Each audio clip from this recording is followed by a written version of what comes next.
শাড়ি পরেছি, কিন্তু এরকম শাড়ি প্রথমবার পরলাম, হ্যান্ডেলই করতে পারছি না। হ্যাঁ, সো ফাইনালি পুজোর জন্যে আমি রেডি। আজকে আমাদের বাড়িতে লোকনাথ বাবার পুজো। আমাদের বাড়িতে তো কখনোই পুরোহিত মশাই রেখে পুজো হয় না, মাই পুজোর জোগাড় করে, আমি পুজোর জোগাড় করি, মাই পাঁচালি পরে, এভাবেই পুজো হয়।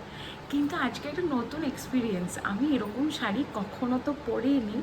আর দ্বিতীয় কথা হচ্ছে, এই শাড়িটা আমার কেনাও নয়, মায়েরও কেনা নয়।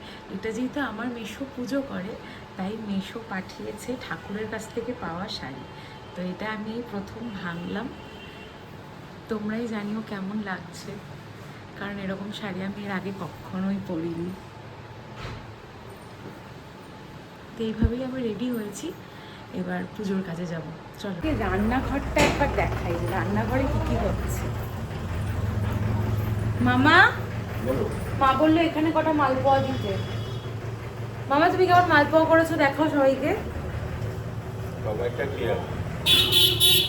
সবাই দেখতে পাবে, তুমি দেখাও মালপোয়া দেখাও।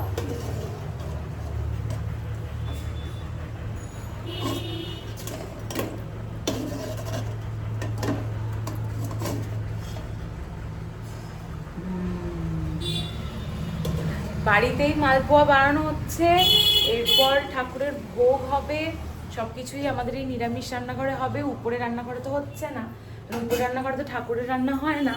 তো এই যে এইখানে তরকারি কাটা হয়ে গেছে, হবে হবে পরপর। মামা এখানে দাও না, ও কটা মালপোয়া আমি তুলে নেব। ঠাকুরের জন্য কালকে একটা মালা এনেছি, মালাটা তোমাদেরকে দেখাই যে মালাটা কি সুন্দর লাগে।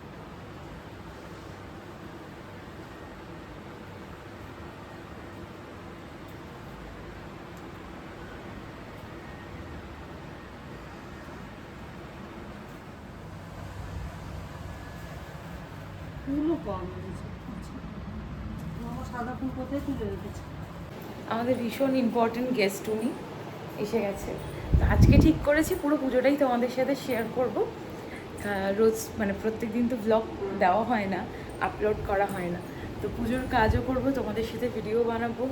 তাহলে বুঝতে পারবো যে ভিডিও বানাতে কত কষ্ট হয়, কারণ সব সময় তো করা হয়ে ওঠে না, কাজটাই আগে করে নিই। কিন্তু আজকে কাজও করবো, ভিডিও বানাবো। বলো মা, জামাটা খুব সুন্দর হয়েছে। আমাদের ও মামা দেখো, বাবাই ঠিক করে বললো না, তুমি বলো না কেমন লাগছে আমায়, দেখো আরেকবার ফুল লাগিয়েছে।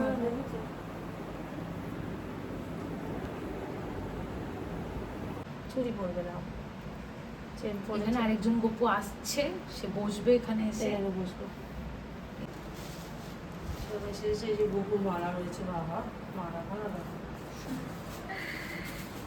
অনেক কাজ, ফল কাটা হয়নি, মামার ওদিকে ভোগ পুরোটাই বাকি, শুধু এখন সাজানো চলছে, সবাইকে মালা পরানো হচ্ছে, সব চলছে।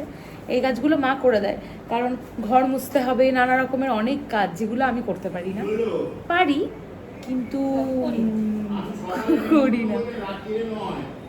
আমাদের একটা ভীষণ মানে টাফ কাজ হচ্ছে মাকে ঠাকুর ঘর থেকে ওঠানো। তো ফাইনালি মা আমাকে জায়গা ছেড়ে দিয়েছে, এইবার আমি আমার কাজগুলো তো করবো। এই যে থালা নিয়ে এসেছি, ঠাকুরের ফল কাটবো, ফল দেব। মায়ের পুজোর অনেক নিয়ম একটু একটু শিখতে পেরেছি, সব মোটেই শিখতে পারিনি।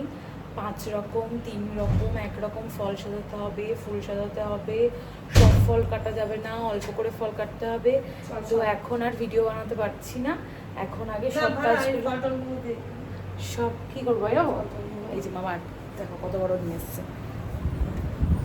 ফলগুলো তোকে দিয়ে যাই গুছিয়ে। তো এখন আর ভিডিও বানাবো না, আগে সমস্ত ফল করে নিই, ফল কেটে নিই, সাজিয়ে নিই, দিয়ে দিই। আরেকজন গপু আসুক, ওনাকে বসাই, সব কিছু করি। আগে ফল এখন ধোবো। হ্যাঁ হ্যাঁ, দেখাই ফলগুলো, দেখাই, এটা রাখো, দেখাচ্ছি ফল দেখাচ্ছি। ওগুলো ধুতে নিয়ে যাবো, এখন ধোবো, দিয়ে তারপর কাটবো, কেটে সাজাবো, সাজিয়ে দেখ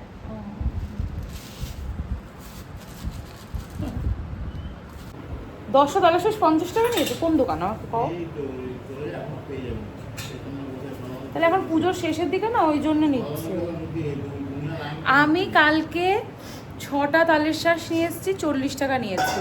আর এখন সকালবেলাতে বাবাই তালের শ্বাস আনতে গেছে, 10টা নাকি 50 টাকা নিয়েছে। তো সেটা কি আমার দোষ? কারণ কালকে হচ্ছে সবাই পুজোর বাজার করতে যেত, সেই জন্য ওরা এত বেশি দাম নিয়েছে। কিন্তু আজকে এখন পুজোর শেষের সময়, সেই জন্য ওরা কম দাম নিচ্ছে, এটা বুঝে নিতে হবে। আমি কিছুই ফল নিয়ে আসিনি, আমি খালি এনেছি কালো জাম আর তালশাঁস।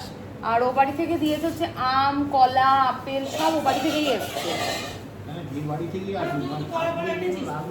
কলা আমি আনিনি। না না, কলা ও বাড়ি থেকে দিয়েছে। হ্যাঁ, কলা ও বাড়ি থেকে দিয়েছে, আপেল, আম সব ও বাড়ি থেকে নিয়েছে।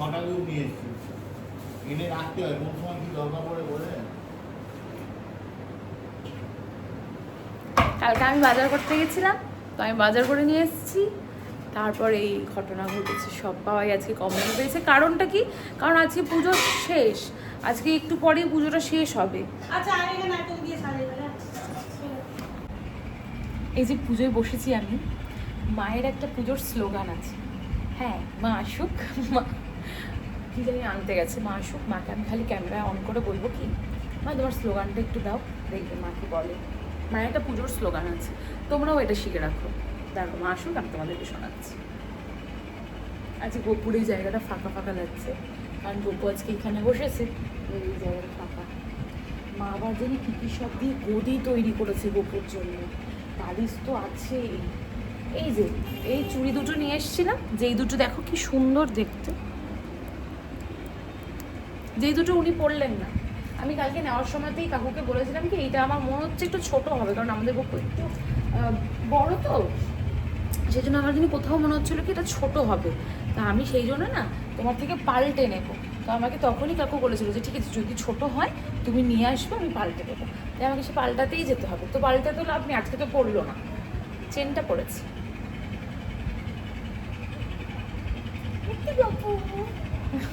ওই যে মাস্টার দ্বারা স্লোগানটা বলতে বলবো। হ্যাঁ,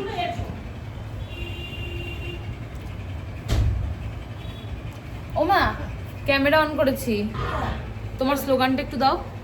হ্যাঁ, পায়ে যেন না লাগে, পাপ দেবে ঠাকুর। সকাল থেকে এই কথাটা 50 বারের বেশি বলেছে আমার মা।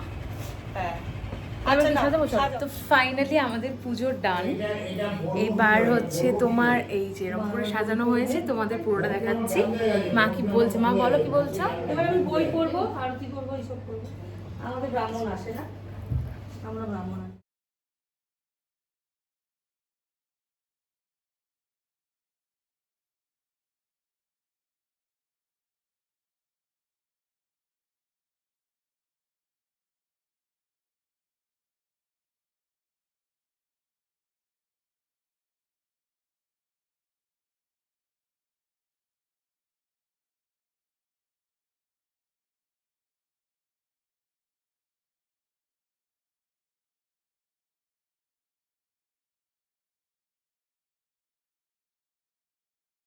কি কি রান্না হয়েছে সেগুলো তো তোমাদেরকে বলবোই, কিন্তু তার আগে মায়ের পুজোটা হয়ে যাক, মা পুজোটা করে নিক।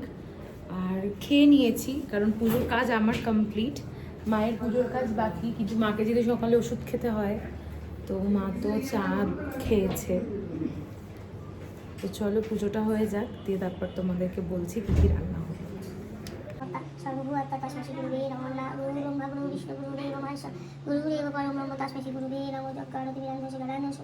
তপস্যাকর প্রিয় শিষ্যদয়, যতদিন ব্রহ্মজ্ঞান লাভ না।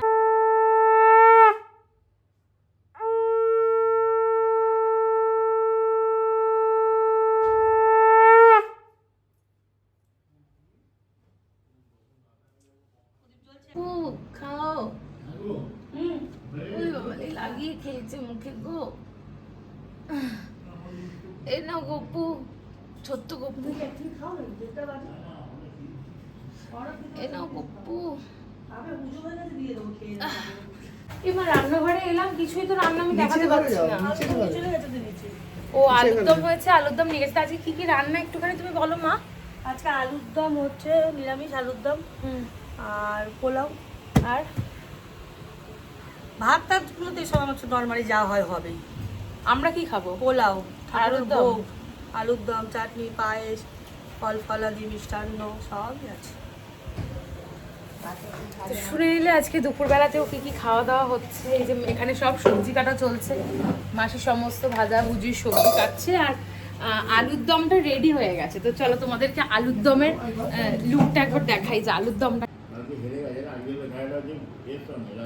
মামা আজকে অনেকক্ষণ খাটনি টাটনি করে এসছে, চলো মামার একটু ইন্টারভিউ নিয়ে নি। মামা বলো যে কি কি রান্না করলে? মুরগির মাংস। আজকে ঠাকুর পুজোর দিন মুরগির মাংস? পিছন দিক থেকে তোমাকে লোকনাথ বাবা দেখছে। মামা বলো কি রান্না করেছো? কি রান্না করবো? আলুর দম, আর আবার কি পায়েস, আর মালপোয়া। দেখো কেমন করে ঠাকুর ঘর খোলা হয়। সবাই জানে। আমি